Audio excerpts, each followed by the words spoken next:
درے نایاب کی بھابھی تو اس کی بےعزتی سسرال میں کروانے کا کوئی موقع ہاتھ سے جانے نہیں دیتی، اور پھر پتہ نہیں کیوں ان کو یہ شوق بھی چڑھا ہوا ہے کہ وہ بھی درے نایاب کے سسرال والوں کے ساتھ بنا کے رکھیں اور وہاں پہ آنا جانا رہے، تاکہ بڑے خاندان میں آنا جانا ہوگا تو کل کو کوئی بھی کام نکلوا سکتے ہیں ان لوگوں سے۔ شادی کی اگلی ہی صبح یہ لوگ ناشتہ بنا کے لے چلتے ہیں اس کے سسرال۔ ایک تو ویسے ہی جانتی ہیں کہ ان کے گھر میں 100 نوکر ہیں کھانا بنانے کے لیے، ان کو بھلا اس اسٹینڈرڈ کا ناشتہ کہاں پسند آئے گا، لیکن چلو جیسا بھی ناشتہ ہے اپنی حیثیت کے مطابق بنا کے لے جاتے ہیں۔ پھر ان کے مینرز پتہ نہیں کہاں گھاس چڑھنے چلے گئے۔ جانتی بھی ہیں کہ زاویہ کی ماں نگار بیگم اس رشتے سے بالکل ناخوش ہیں، جا کے کھانا ان کو ہی بار بار پوچھتی ہیں کہ آپ یہ چکھیں۔ وہ پہلے تو پولائٹلی انکار کرتی ہیں، پھر یہ میڈم جاتی ہیں اور زبردستی سالن ان کی پلیٹ میں ڈال دیتی ہیں کہ آپ یہ کھا کے تو دیکھیں، بہت ہی ٹیسٹی ہے۔ اب نگار بیگم کی تو بس ہو جاتی ہے اور وہ سب کے سامنے ہی ڈانٹنے لگ جاتی ہیں کہ آپ کو اتنے بھی مینرز نہیں ہیں کہ کسی کی پلیٹ میں کھانا نہیں ڈالنا چاہیے، جس نے جو لینا ہوگا وہ خود ہی لے لے گا۔ آپ کو کھانا کھانا ہے، آپ بیٹھیں آرام سے ناشتہ کریں، سب کچھ ٹیبل پہ موجود ہے، جو بھی چاہیے کھائیں اور اس کے بعد اپنے گھر کو چلیں۔ مجھے اس طرح کی حرکتیں بالکل پسند نہیں، یہ کہہ کے وہ وہاں سے اٹھ جاتی ہیں اور زاویہ سے کہہ دیتی ہیں کہ اپنے سسرال والوں کو اچھے سے ناشتہ کروا کے ہی بھیجنا۔ اب تو زاویہ کو بھی نایاب کی فیملی تھوڑی اریٹیٹنگ محسوس ہونے لگ جاتی ہے۔ وہ جو نایاب سے محبت کرنے لگا تھا، اس کو نایاب کی یہ انوکھی سی پرسنالٹی پسند آنے لگی تھی۔ وہ شادی کی پہلی ہی رات اس کو کہہ دیتا ہے کہ پلیز اگر تم ناراض مت ہو تو ایک بات سمجھا دوں۔ نایاب بیچاری تو کیا کہے، وہ صاف کہتی ہے کہ ہاں جی آپ کو جو بھی کہنا ہے بتائیے، میں بھلا کیوں ناراض ہوں گی۔ تو وہ کہہ دیتا ہے صاف ہی کہ تم اپنے بھائی کے گھر جب بھی جانا چاہو گی میں تمہیں کبھی نہیں روکوں گا، بلکہ میں تمہیں خود ہی چھوڑ کے آؤں گا اگر ڈرائیور موجود نہیں ہوگا تو، لیکن اچھا ہوگا کہ تم ان لوگوں کو منع کر دو کہ دوبارہ ہمارے گھر پہ وہ نہ آئیں۔ ویسے بھی میں جانتا ہوں کہ تمہارے بھائی اور بھابھی تو تمہیں اتنا پسند بھی نہیں کرتے، تو بلا وجہ ہی اب دکھاوے کے لیے تم سے یہاں پہ روز روز ملنے کے لیے اگر وہ آئیں گے تو ماں کو بلا وجہ غصہ آئے گا، اور یہ میں نہیں چاہتا۔ میں نے یہ شادی اپنے سب گھر والوں کی مرضی کے خلاف جا کے کی ہے، میں ان کو مزید اس رشتے کی وجہ سے بالکل اداس کروانا نہیں چاہتا، بلکہ میں چاہتا ہوں کہ تم بھی ان کی ہر بات مانو، ان کے دل میں اپنی جگہ بنا لو اور اس گھر میں بھی اپنی جگہ بنا لو۔ درے نایاب، جس کو ابھی تک یہ شادی ایک خواب لگتی تھی کہ زاویہ جیسا حسین، پڑھا لکھا اور اتنا اچھا بزنس والا بندہ اس سے محبت کر کے اسے اپنے گھر لے کے جا رہا ہے، اسے کیا پتا تھا کہ شادی کے اگلے ہی دن اس کو اتنی باتیں سننے پڑیں گی، اور یہ محبت کا بھوت بھی زاویہ کے دل سے بہت ہی جلد اترنے والا ہے۔ ایک تو زاویہ کے گھر والے بھی درے نایاب کو دل سے کبھی بھی ایکسیپٹ نہیں کر پائیں گے، اور پھر تانیہ بھی موجود ہے نا، جو کہ زاویہ کو بچپن سے ہی جانتی ہے۔ ٹھیک ہے وہ اپنے لیے زاویہ کے دل میں جگہ نہیں بنا پائی، لیکن وہ یہ ضرور جانتی ہے کہ کن کن باتوں سے زاویہ کو نفرت اور چڑ ہے، اور پھر نایاب جیسی لڑکی سے زاویہ کو محبت ہو جائے یہ تو وہ جان چکی ہے کہ ایسا ہو ہی نہیں سکتا۔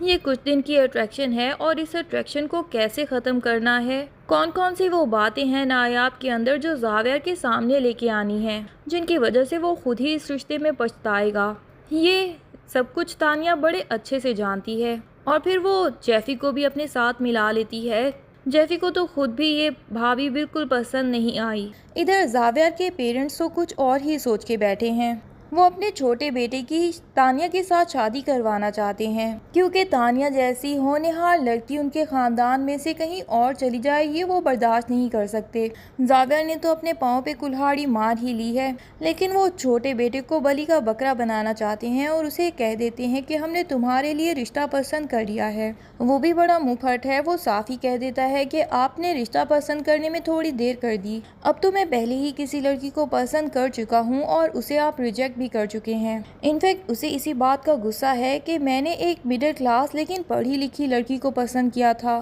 پر میرے پیرنٹس نے میری اس سے شادی کروانے سے صاف انکار کر دیا، اور اس سے جان چھڑوانے کے لیے ہی مجھے دوسرے ملک میں بھیج دیا گیا کہ شاید میں اسے بھول جاؤں گا۔ پیچھے اس کے گھر والوں نے اس کی شادی بھی کروا دی، اس طرح اسے اپنی محبت تو نہ مل سکی، لیکن محبت کوئی بھول جانے والی چیز تو نہیں ہوتی، اس کے دل میں آج بھی یہ کمی موجود تھی، اور پھر جب دیکھا کہ زاویہ کی شادی اس سے بھی زیادہ مڈل کلاس فیملی میں اور بالکل ہی ایک لو کانفیڈنٹ لڑکی سے کروا دی گئی ہے، تو اس کی شکایت دوبارہ سے جاگ اٹھتی ہے کہ آخر میرے محبت میں ایسی کون سی کمی رہ گئی تھی کہ میری شادی میری پسند سے نہیں کروائی گئی، اور اب اس کو یہی شکایت ہوگی کہ میں آخر ایسی لڑکی سے شادی کیوں کروں جو میرے بڑے بھائی کی بچپن سے منگیتر طے ہے۔ تانیہ تو اس رشتے کے لیے تیار ہو جائے گی، لیکن اس لیے نہیں کہ وہ زاویہ کے چھوٹے بھائی سے محبت کرتی ہے، بلکہ صرف اس لیے کہ وہ زاویہ کے نزدیک رہ سکے اور زاویہ کے دل میں اس لڑکی کے لیے نفرت پیدا کروا سکے۔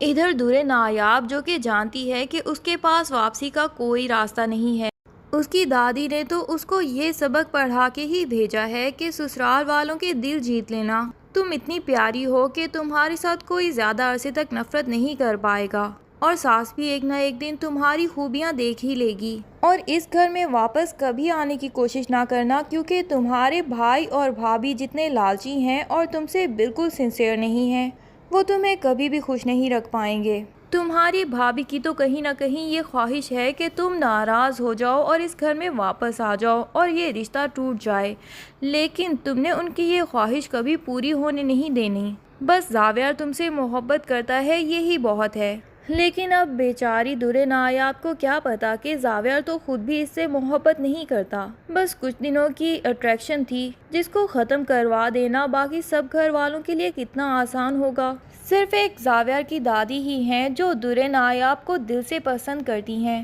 اس لیے نہیں کہ وہ ان کی بیسٹ فرینڈ کی پوتی ہے، بلکہ ان کو دورے نایاب جیسی لڑکیاں ہی پسند آتی ہیں، شرمیلی، گھریلو سی، پردہ کرنے والی، ڈری ڈری، سہمی سہمی، یہی تو ڈیفینیشن ہے ان کے نزدیک خوبصورت لڑکیوں کی۔ وہ دورے نایاب کو دل سے پسند کرتی ہیں، اور وہی اب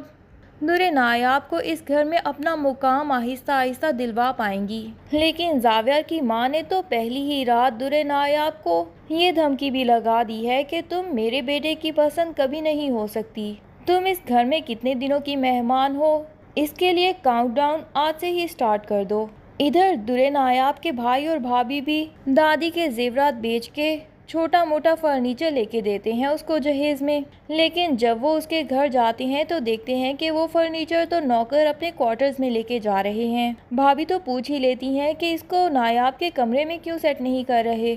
تو نوکر بتا دیتے ہیں کہ بڑی بیگم نے کہا ہے کہ اس کو ہم اپنے کمروں میں سیٹ کر لیں۔ زاویہ صاحب کے روم میں تو پہلے ہی لاکھوں کا سامان موجود ہے، اس کی تو وہاں پہ کوئی جگہ نہیں۔ اب بھائی اور بھابھی کو تو سمجھ نہیں آتا کہ اتنی زیادہ بے عزتی ان کے سامنے ہی وہ بھی نایاب کو ہی باتیں سنا کے وہاں سے چلے جاتے ہیں۔ بیچاری نایاب اب کتنے دن تک ایسے ماحول میں سروائیو کر پائے گی، یہ سب جاننے کے لیے ڈرامے کی نیکسٹ ایپیسوڈ کا انتظار کیجیے۔ تب تک کے لیے اللہ حافظ۔ ویڈیو پسند آئے تو لائک اینڈ کمنٹ ضرور کر دیں اور چینل کو سبسکرائب کرنا نہ بھولیے۔ Thank you.